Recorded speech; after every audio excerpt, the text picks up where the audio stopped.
Sitting here with Jasmine Sanders and head coach Altherias Warmley after a second straight win, this time over Jackson State University. Starting off with Jasmine. Jasmine, just talk about your contest tonight. 14 points. You led all scores for the Lady Bulldogs. We knew as a team that we had to stop their post player 22, Tiffany Kellum, because she was the player of the year, and we had to get all the rebounds and defend penetration. So I boxed out, and I got most of the rebounds. And whenever they left me open, I scored. Coach Warmley, same question.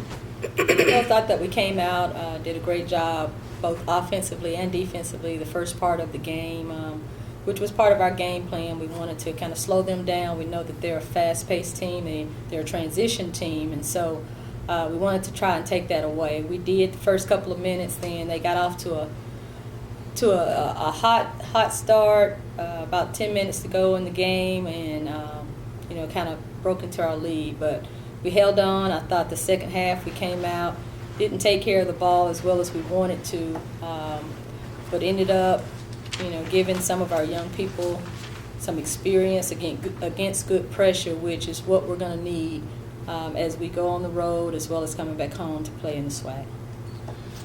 Yeah, you guys, you played 14 players, and nobody played more than 27 minutes. That's a luxury you got from this game, and it also seems to be something you need considering the stretch of the schedule, 4 games in 8 days or less, whatever it is. I was not a math major. Right. We wanted to make sure that we weren't putting too much stress on our starters, making sure that we give them the proper rest. We know we're about to hit the road, 2 more games in the next four days. But as I talked to them, that's one reason why I scheduled our non-conference the way that I did. We've already played 5 games in 8 days with that UNLV tournament is with the Murray State and Memphis game. So we've kind of prepared ourselves for it.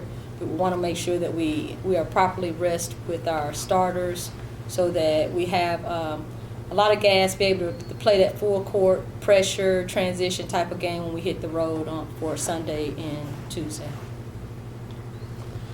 All right. Just if you would talk a little about the game that Jasmine had, 14 points, 9 rebounds. Well, one thing, Jazz is a hard worker. And when you look at those rebounds, some of them were offensive. And when you can give that extra possession offensively, you're always going to give you a chance to win. And then she does a great job attacking the other team, getting to the free throw line, knocking down her free throws. And, she's just that energizer bunny for our team. And we're still working on a couple of things defensively so that she's able to stay on the floor a little bit longer. But I know when she's out there, that intensity is really high, and her team members feed off of that. Is this a team where you're going to have somebody sitting here after a game, a different person with you after every game? Somebody else is going to lead this team in scoring? Probably so. We've talked about that.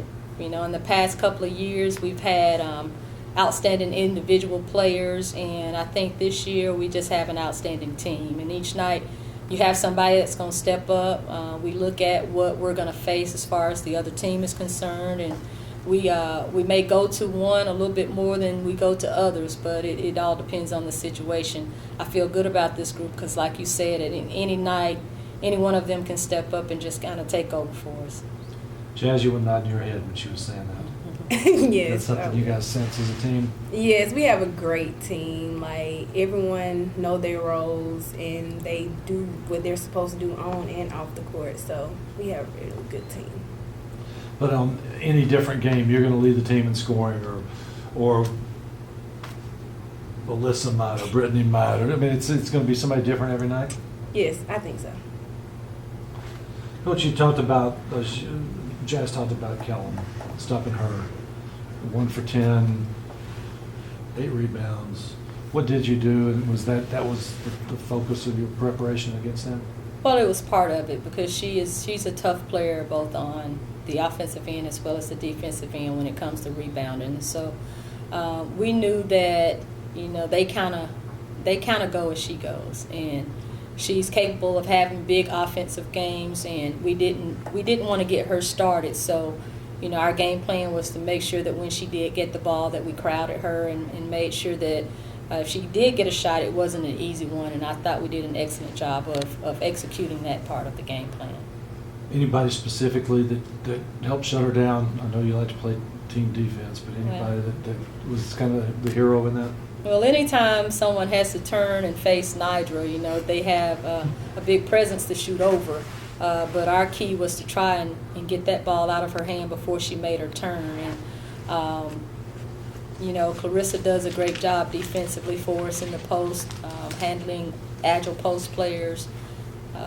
Ebony, Jazz as well. So I would say that, we had Nidra on her a majority of the game when she was in to kind of get a bigger target in front of her once she looks to score. Jazz, what's it like to sit out there and run out to a 23-3 lead and to get that sort of hot start? What's the sensation on the floor when you're playing that well? It feels good, but you just got to keep the intensity going. You can't let up at any given time, because if they get started scoring, then the game changes. So we just kept pressuring the ball and didn't let the lead just affect us, and we play casual.